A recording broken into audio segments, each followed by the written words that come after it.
सुग्रीवं वायुसूनुं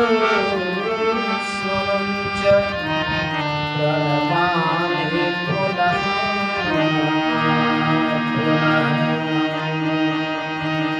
नमोऽस्तु रामाय सलक्ष्मणाय दैव्याय च तस्यै जनकात्मजाय। नमोऽस्तु रुद्रेन्द्रयमानिलेभ्यो नमोऽस्तु चन्द्रार्कमरुद्गणेभ्यः। दक्षिणे लक्ष्मणो यस्य वामे च जनकात्मजा। भूतो मारुतिर्यस्य तं वन्दे रघुनन्दनम्।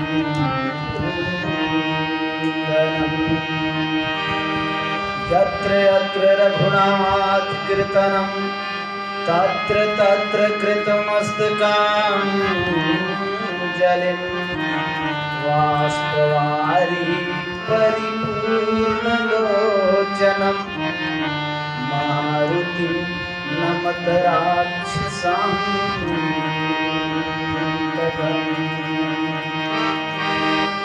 हरेर्नाम हरेर्नाम हरेर्नामैव केवलम् कलौ नास्त्यैव नास्त्यैव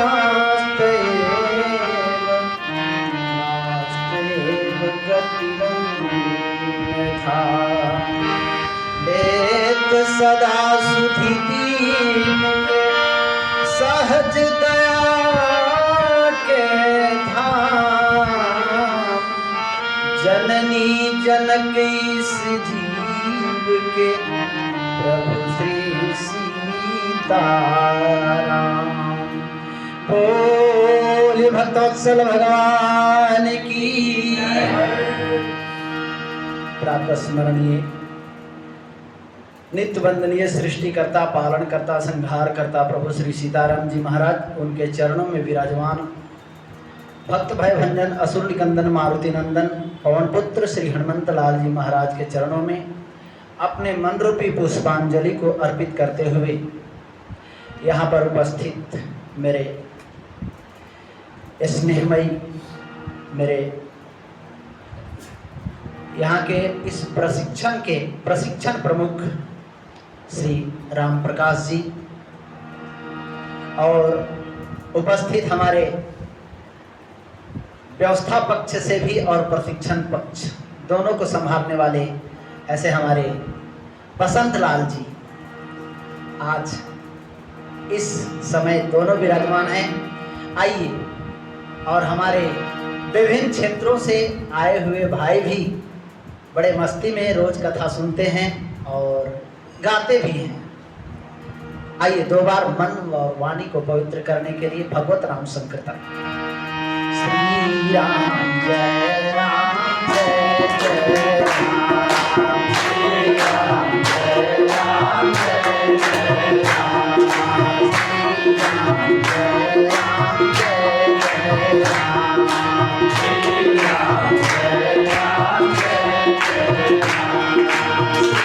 राम जय राम जय जय राम। श्री राम जय राम जय जय राम। श्री राम जय राम जय जय राम। श्री राम जय राम जय जय राम। श्री राम जय राम जय जय राम। श्री राम जय राम जय जय राम। श्री राम जय राम जय जय राम। श्री राम जय राम जय जय राम। श्री राम जय राम जय जय राम।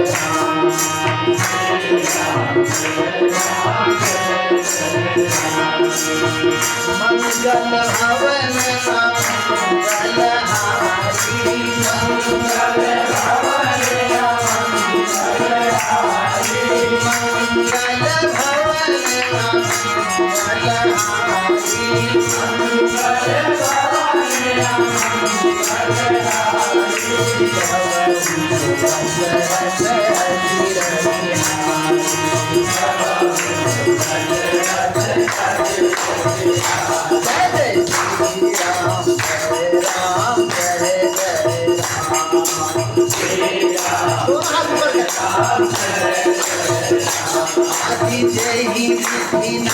विनाश होई चित मोरा, जय विनाश होई चित मोरा, जय विनाश होई चित मोरा, जय विनाश होई चित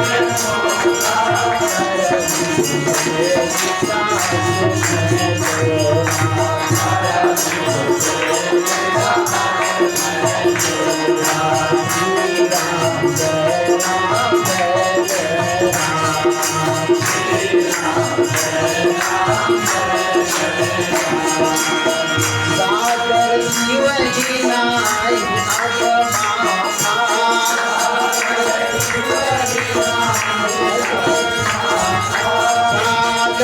शिव ही नाई अब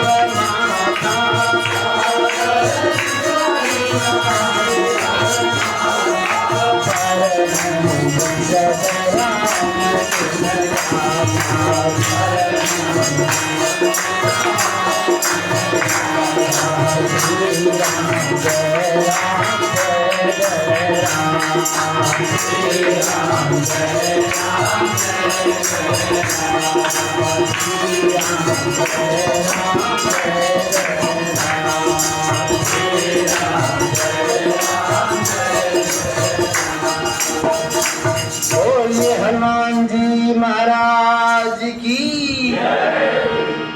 आइए हम लोग पिछले दिन महाराज मनु और शत्रुपा की कथा का श्रवण किया। आइए आज महाराज प्रताप भानु की कथा का श्रवण करेंगे। महाराज मनु और महाराज प्रताप भानु दोनों की कथा गोस्वामी तुलसीदास जी ने एक ही जगह लिखा। पहले महाराज मनु की कथा, उसके बाद प्रताप भानु की कथा। एक महाराज मनु जो तपस्या करने के लिए जाते हैं और वो इतना तपस्या करते हैं, इतना अखंड तपस्या करते हैं भगवान के पाने के लिए कि भगवान को आना पड़ता है उनके सामने। और महाराज मनु ने कहा कि मैं आपको बेटा के रूप में पाना चाहता हूँ, आपके समान बेटा चाहता हूँ। भगवान ने तथास्तु कहा और यही महाराज मनु अगले जन्म में दशरथ और शत्रुपा जी कौशल्या के रूप में जन्म लेते हैं अयोध्या में और इनके गोद में भगवान खेलते हैं। एक कथा है प्रताप भानु की। महाराज प्रताप भानु भी बड़े अच्छे राजा थे। आप लोगों ने सुना होगा, बड़े विस्तार से हमारे बसंत भाई साहब आप लोगों को कथा सुना रहे थे, एक एक चौपाई की व्याख्या करके सुना रहे थे। बहुत अच्छी कथा।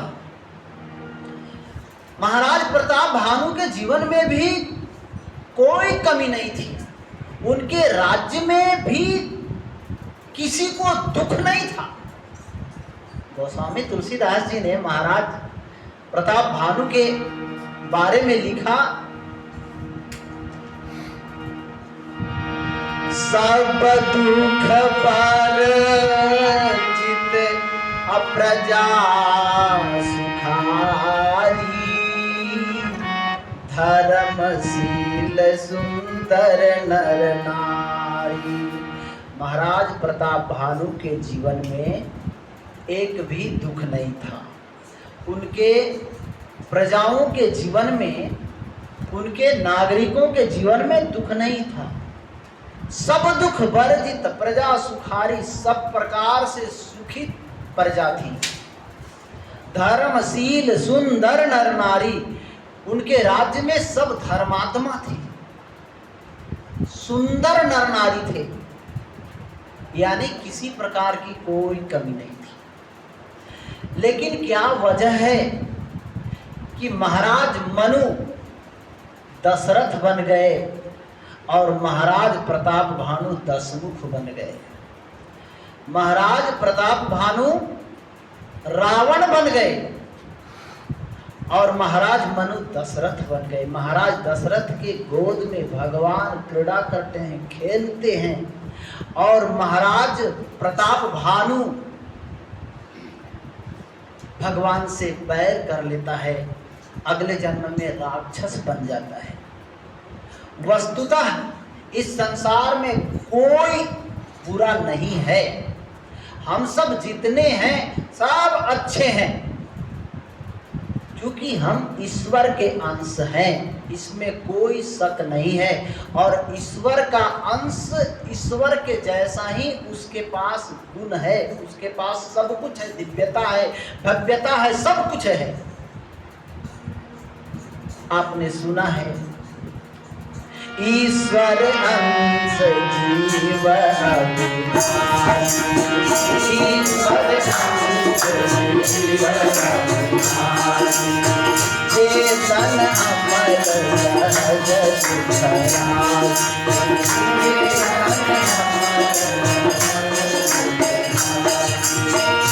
ईश्वर अंश जीव अविनाशी, ईश्वर चेतन अमर सहज सुखराज, चेतन अमर सहज सुखराज, चेतन अमर सहज सुखराज। ईश्वर अंश भगवान का अंश, हम सब भगवान के अंश हैं।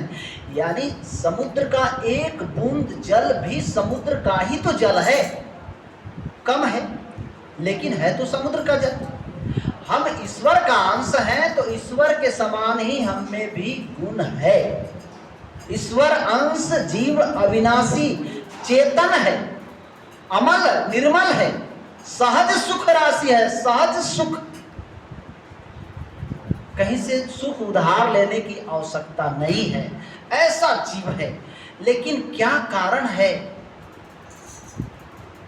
कि वही जीव, वही मनु और शत्रुपा, वही जीव भगवान को गोद में खिलाते हैं, भगवान आते हैं उनके जीवन में और एक प्रताप भानु राक्षस बन जाता है। बोलिए हनुमान जी महाराज की। महाराज प्रताप भानु के जीवन पर थोड़ा सा दृष्टि डालें। महाराज प्रताप भानु के जीवन में भी किसी प्रकार की कोई कमी नहीं थी।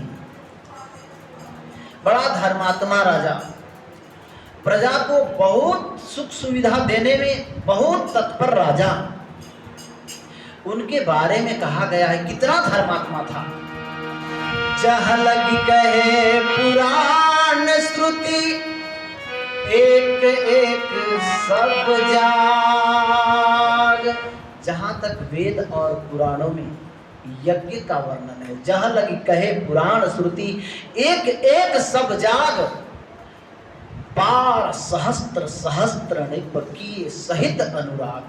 एक एक यज्ञ को हजार हजार बार प्रताप भानु करते हैं। बार सहस्त्र सहस्त्र नृप किए सहित अनुराग। इतना अनुराग से वो करते हैं, हृदय में कोई कामना नहीं। हृदय में कछु फल अनुसंधाना भूप विवेकी परम सुजाना। विवेकी राजा था। उसका मंत्री जो भाई था बहुत अच्छे, बहुत बलवान, और दोनों भाई में बड़ा प्रेम था। उसका भाई बड़ा प्रेम, उसका जो मंत्री था धर्म रुचि, वो भी बड़ा धर्मात्मा था। वो भी राजा के हित के लिए कार्य करता था। हाँ, सब कुछ ठीक था। एक बार प्रताप भानु शिकार खेलने के लिए अपने सेनापति, सैनिक और मंत्रियों के साथ में जंगल में जाते हैं। विंध्याचल गंभीर बन गयऊ, मृग पुनीत बहुमारत भयऊ। विंध्याचल के गंभीर वन में जाते हैं, बहुत मृग को मारते हैं, बहुत शिकार खेलते हैं। आते समय उनको एक सूकर दिखाई पड़ा। सुअर जब वापस लौट रहे थे 4 बजे के टाइम में, जब वापस लौट रहे थे तो सुअर दिखाई पड़ा। और जब सुअर दिखाई पड़ा वह दांतों के कारण इतना सुंदर दिखता था, राजा को लगा कि इसको भी मार दूं तो कितना अच्छा रहेगा। राजा इतना निशानेबाज था कि कभी निशाना उसका अभी तक चुका नहीं था। लेकिन चाहे जितना भी निशानेबाज हो, जितना भी सफल व्यक्ति हो, लेकिन एक दिन सफलता आती है, एक दिन असफल हो जाता है। प्रताप भानु के साथ में भी यही हुआ। जब जब प्रताप भानु मारते थे मृग को, तब तब सारे प्रजा, सब जितने भी शिकार खेलने के लिए गए थे, मंत्री थे, सब जय जयकार करते थे। सब प्रताप भानु की जय, प्रताप भानु की जय। और जब सुअर दिखाई पड़ा, प्रताप भानु ने सोचा कि इसको भी मार दूं, और बाण चलाया, बाण चुक गया। सुअर को लगी नहीं वो बाण, और तब सारे लोगों में चुप्पी छा गई। लोगों में चुप्पी छा गई। अब प्रशंसा सुनने का अभ्यस्त प्रताप भानु था। लोगों ने प्रशंसा नहीं किया। क्यों नहीं किया? क्योंकि असफल हो गया। बात यही है कि जब तक आप सफल हैं तब तक सब आपको जय जयकार करेंगे। जब आपका निशाना चुक जाएगा, आप जब असफल हो जाएंगे, तो फिर लोग कहेंगे कि इसकी ग्रह दशा उल्टी चल रही है, अब छोड़ो इसको, सब किनारे लग जाएंगे। और प्रताप भानु के साथ में भी यही हुआ। तकी तकी तीर महिष चलावा, करी छल सुअर शरीर बचावा। ताक ताक करके तीर तो चलाते थे, लेकिन सुअर दुबकता हुआ, कहीं बचता हुआ भाग गया, और भाग गया तो एक गुफा में चला गया। पीछे पीछे प्रताप भानु जी भी गए, लेकिन प्रताप भानु का घोड़ा इतना तेज था कि सभी मंत्री जितने थे, जितने भी संगी साथी थे, सब पीछे छूट गए और वह राजा अकेला हो गया। अति अकेलपन विपुल कलेश, तदपि न मृगमगत जई नरेशु। अत्यंत अकेला हो गया, लेकिन फिर भी वो छोड़ता नहीं था, एकदम पीछे पीछे लगा। घनघोर जंगल में जाकर के राजा भूल गया। सुअर तो, बराह तो एक गुफा में जाकर के घुस गया, पश्चाताप करते हुए, और वापिस लौटना पड़ा। राजा अकेला पड़ गया था। मेरे भाई, अति अकेला हुआ, अकेला दिखता हुआ व्यक्ति भी, अति अकेला दिखता हुआ व्यक्ति को यदि भगवान पर विश्वास हो जाए कि हम भले अकेला हैं, लेकिन मेरे साथ में कौन है? भगवान है, तब तो उसको कल्याण हो जाएगा। लेकिन अति अकेला का मतलब कि हम खुद भी गुम हो जाए, खुद भी भूल जाए, और भगवान को भी हम भुला दें, तब व्यक्ति अति अकेला हो जाता है। प्रताप भानु के साथ में यही हुआ। अति अकेल बन विपुल कलेशु। जंगल में अत्यंत कलेश था और राजा अकेला हो गया, यानी भगवान को भी भूल गया और वो अकेला तो था ही। उसे एक आश्रम दिखाई पड़ा। आश्रम देखा तो बड़ा आशा जगी और आश्रम के पास गया। एक महात्मा दिखाई पड़े। महात्मा के चरणों में प्रणाम किया। महात्मा ने जल बताया और घोड़े समेत स्नान किया, जलपान किया, सुखी हुआ। तो वह कौन था? वो कपटी मुनि था। कोई साधु वो था नहीं, लेकिन जिसका राज्य प्रताप भानु ने छीन लिया था वही राजा प्रताप भानु से मिला नहीं, बल्कि प्रतिशोध लेने के लिए, बदला लेने के लिए वह जंगल में चला गया, विंध्याचल के जंगल में, और साधु बन गया और इंतजार करने लगा कि किस दिन मैं इससे बदला लूं, और वही हुआ। राजा प्यासा होने के कारण उस कपटी मुनि साधु को पहचान नहीं पाए, रुक गए वहीं पर, और दोनों ओर से परिचय होता है। प्रताप भानु ने कहा कि मैं प्रताप भानु का मंत्री हूं। वास्तव में वो तो राजा थे, लेकिन अपने को मंत्री बताया। कपटी साधु ने कहा कि मैं गुरु की कृपा से मैं आपको अच्छी तरह पहचानता हूं, आप स्वयं प्रताप भानु हो। खैर, आपने जो छुपाव किया वो मुझे बहुत अच्छा लगा, क्योंकि राजा को जहां तहां अपना नाम नहीं बताना चाहिए। आप बहुत अच्छे हो। नाम बताया, पिताजी का नाम बताया, सब कुछ नाम बताया। प्रताप भानु को बड़ा अच्छा लगा। उन्होंने नाम पूछा कि बाबा आपका क्या नाम है। पहले तो कपटी साधु ने कहा कि मेरा नाम भिखारी है। चरणों में प्रणाम किया। भिखारी साधु के चरणों में सब कोई प्रणाम करते हैं। बड़े साधु को देख करके, उनके संपत्ति को देख करके, उनके वैभव को देख करके बहुत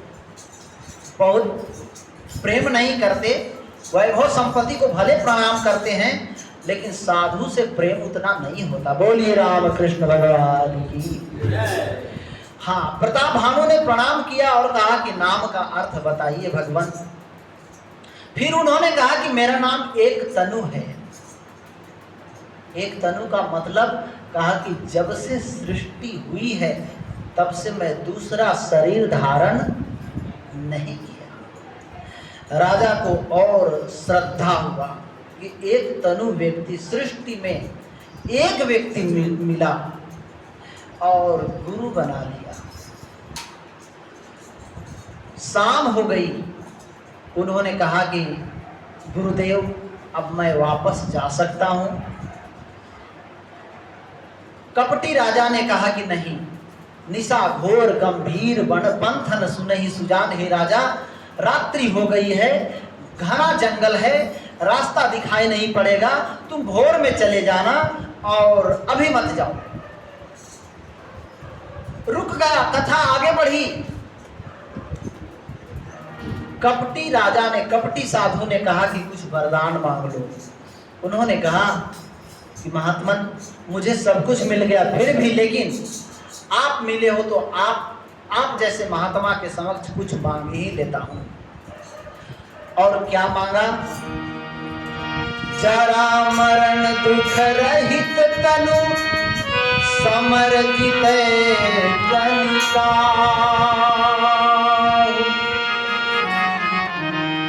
एक छत्र पुहीन मही राज कल्प सत हो।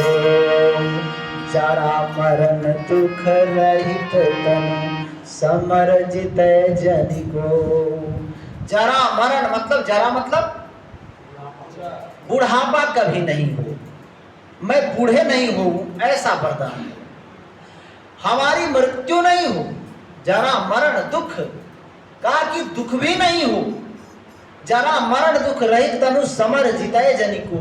और युद्ध भूमि में मुझे कोई जीत नहीं सके। एक छत्र रिपुहीन मही राज कल्प सत हुई। निष्कंटक 100 कल्प तक मेरा राज्य हो, ऐसा वरदान।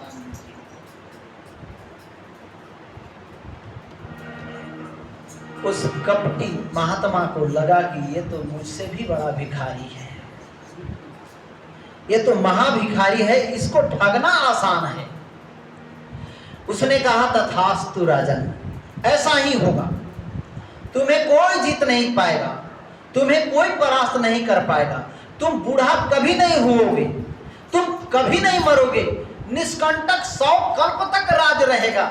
लेकिन एक बात है, कहा कि ब्राह्मणों का श्राप बड़ा भयानक होता है। यदि वो ब्राह्मण श्राप देंगे तुम्हें तो तुम्हारा नाश हो जाएगा, और नहीं तो किसी भी तरह से तुम्हारा नाश नहीं होगा। अब इनको लोभ जगा प्रताप भानु को। प्रताप भानु ने कहा कि महात्मन, कुछ उपाय बताइए, उन ब्राह्मणों के श्राप से कैसे बचा जा सकता है। ब्राह्मणों के श्राप से कैसे बचा जा सकता है।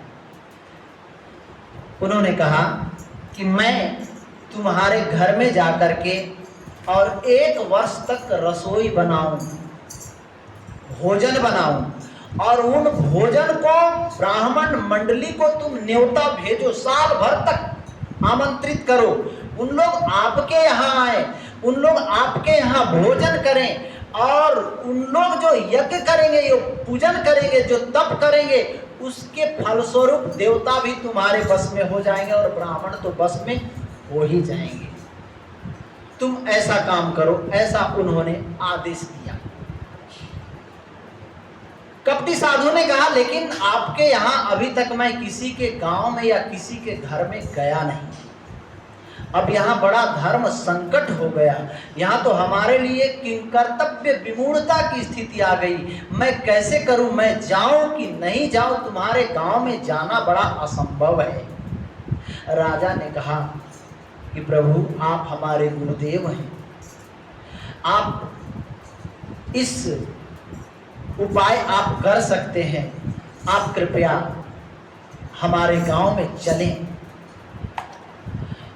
कपटी साधु ने कहा कि देखो, एक बात और, ये जो हम दोनों जो बातें कर रहे हैं ना, हमारा मिलना और तुम्हारा भूलने की बात तुम किसी को नहीं बताओगे। हम दोनों में क्या बात हो रही है, ये बात किसी को नहीं बताओगे। यदि छठे कान में ये बात चली जाएगी तो तुम्हारा नाश हो सकता है और ब्राह्मणों के शाप से नाश हो सकता है। बस दो मार्ग हैं। तो किसी को नहीं कहोगे तो नाश तो होगा नहीं, लेकिन ब्राह्मणों के शाप से होगा। ब्राह्मण कैसे बस में होंगे, हमने ये आपको बता दिया। और प्रताप भानु सोते हैं वहां, उसके बीच में काल केतु नाम का राक्षस आया, जो सुअर होकर के, वही काल केतु पराह बन करके राजा को जंगल में भुलाया था। वही आया। कपटी साधु और काल केतु। काल केतु कौन था? काल केतु 10 भाई होते थे और काल केतु के 100 बेटे होते थे, और उसके 10 भाइयों को भी राजा प्रताप भानु ने मार दिया था और 100 बेटों को भी मार दिया था। बैर था, दुश्मनी थी। काल केतु और वो कपटी साधु, कपटी राजा ने मिलकर के योजना बनाया। काल केतु ने सोते हुए प्रताप भानु को घोड़े समेत, प्रताप भानु के महल में पत्नी के बगल में सुला करके और घोड़े को अच्छी तरह घोड़साल में बांध करके, और वे राक्षस पुनः वापिस आ गया। राजा के पुरोहित का अपहरण कर लिया और ये कपटी साधु जाकर के उनके यहाँ योजना के अनुसार 2-3 दिन तक वो बैठ गया।